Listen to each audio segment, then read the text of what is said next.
Welcome to another video on reinvention after 50 years old. Yesterday, I spent some time with my friend Annie Meham on her video show called H3. And I'll link to that right up above so that you can check out that interview because we spent about a half hour talking about happiness. And after spending time with her, I got thinking about how as we get older, sometimes it's so easy to get stuck in a rut. And oftentimes sadness can creep into our life. I'll be really forthcoming in the fact that I sort of dealt with that for a while. And one of the things I did is I hid it from myself. I hid it from everybody. I didn't want people to know that I was sad, that I was worried, that I had the weight of the world on my shoulders. So I put on a happy face and I went forward. But about 5 years ago, when I turned 50, and I made the declaration that I talk about all the time in these videos about how I was going to make age 50 to 75 the best years of my life, one of the things I had to do was I had to get control of my own mental health. Now, I didn't go and meet with a professional, but I will tell you, it probably would have been a great idea. And if you're struggling in these areas, I suggest that you go find someone that you can talk to because there's nothing wrong. There's no shame in talking to a counselor. In fact, I really believe it's a great way to be able to navigate through some of these problems. But I wanted to share in this video what I did to sort of put that sadness away and quit having to hide it and actually embrace happiness in my life. So I have 5 really quick tips that I want to share with you. You can watch the interview I did with Annie and see more about it. But the first thing was exercise. Before I had turned 50, I never once in my life had run a mile. Now, I had run a couple of 5Ks, but there was a lot of walking involved. And upon my 50th birthday, when I made this decision to change my life, I decided that I was going to try new things and I was going to push myself out of my comfort zone. And so I began training for a half marathon. And I completed that half marathon 6 months later. And along the way, 2 things happened. One is I'd lost 30 pounds. But the second thing was I started to get a little bit more control of my emotions and my mental health because exercise, they say, is one of the best things you can do when you're dealing with that funk. And I wasn't depressed. I wasn't having really bad problems, but I was just sad. And by getting out and exercise and getting those endorphins running and getting my blood pumping, that helped me deal with that. So I continue to run. I'll be really honest. I don't love running, but I like keeping my weight in check. And I like the way I feel after I go on a 3, 5, or 10-mile run. So you don't have to be a runner, but find something that works for you where you can go out and get your legs moving, get your arms moving, get that heart beating, and go out there and exercise. Every single day, do something, even if it's just stretching. The more you get your body moving, the better you're going to feel. The second thing I did, and I don't know where I got this advice, is I put together a playlist of really happy music that touched my soul. Music from different stages of my life, things from my childhood, my teen years, my college years, post-college and early marriage, and the years of raising my family. I looked for songs that reminded me of the happiest times in my life. And I put together a playlist of about 20 different songs. And every morning, I would listen to 3 or 4 of them on just sort of a random rotation.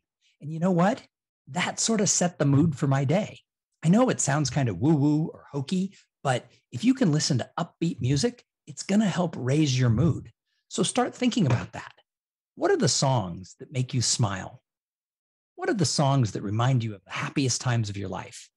And put those onto a special playlist on your phone and just listen to them every single day. You don't have to listen to all 20, but listen to an assortment of them and just start thinking about the fact that happiness is inside of you.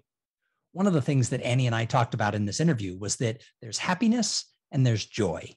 And my definition was happiness was what you experience in the moment. And I'm not happy 24 hours a day, 7 days a week. But joy is with you all the time. Even when you have kind of a rough time or you're dealing with something difficult, you still can have joy inside of you. And I think that's what playing that music on a daily basis does, is it reminds me that there's always joy inside of me. So the third thing is you want to continuously go out and learn. I think when we learn, we feed our soul. So take classes. I don't know if you've ever heard of Coursera, spelled like course era. It is a free site, although you can pay if you want to get a certificate for the class, but it is a free site where there are thousands and thousands of courses taught by professors at the top universities in the United States and around the world. And each of these is on any variety of topic. There's marketing topics, there's math topics, there's philosophy, there's world religion, anything that interests you, there's probably a Coursera class on it. I have taken 10 or 12 Coursera classes over the years just to expose myself to new information. The more you learn, the more you grow. And I think that that helps keep you on that happiness path. Keep feeding your soul, keep learning, read books, watch videos, listen to podcasts, and take courses, attend lectures, do things that can help you expand your mind, and you're going to be able to beat some of that sadness and funk that comes along the way. The fourth thing I did is I started meditating. Now, throughout my life, I'd heard about meditation, and I thought, oh, that sounds like a good thing. But I also am a little bit ADHD, and I'm always on the move, and I thought, well, I can't sit still. How in the world can I meditate? But I learned that even people who are calmer than I am have trouble sitting still and meditating. It's something you have to learn. So if you can only do it for a minute or 2 minutes or 5 minutes, don't feel like you failed. Feel like you succeeded for that short amount of time. I've now worked myself up to where I meditate 15 to 30 minutes almost every single day. I sit alone. I sit quietly. I try to remove all the busy thoughts in my mind, and I just find that area of peace. This has been very good for me. And then, on top of finding that peaceful, quiet time alone, my fifth tip is surround yourself with great people. Here's the thing. All opportunities in life come from people. And the more you're socializing and meeting cool people and getting involved and building friendships, the more opportunities are going to come your way. And you always have people who are upbeat around you.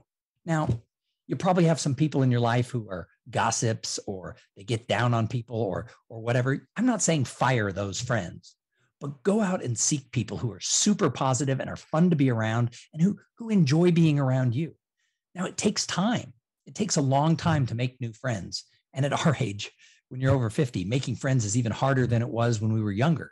So oftentimes when I do a video on making new friends, people say, I don't know how to make friends.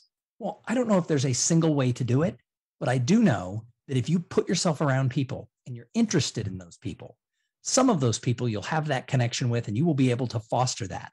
Plus, friendships are made through shared experiences. So find some fun things that you like to do, whether it's hiking, whether it's your exercise, whether it's the classes that you take or the conferences you attend, do them together with other people and share those experiences and you'll build more friendships. Studies have shown that people who have friends are less stressed, have less depression, and live longer. So make sure that you're at least trying to get around people. Don't be so judgmental and don't go into it thinking, well, nobody's going to want to be around me. You don't know. There's a lot of people who are hungry to make connections with other people. So those are my 5 tips on how you can go out and find some more happiness in life and just get yourself to that next level. But I want to reiterate what I said at the beginning. If you're struggling, pick up the phone and call somebody. Get somebody professional to help walk you through that sadness or that depression because you can find a better day ahead.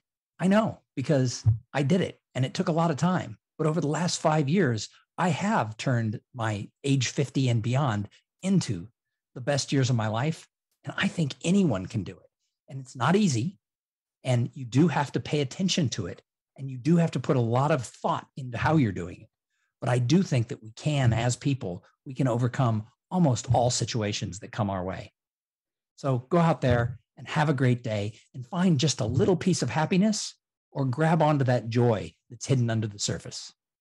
Hey, do me a favor. If you like these videos that I'm making, subscribe to the channel. I kind of just started this channel because I have another channel where I talk about business issues and it was getting confusing as I went back and forth. So I started this just for these discussions. So if you like it, please leave a comment, subscribe, let me know what other topics you'd like to hear about in this journey from age 50 to age 75 and beyond.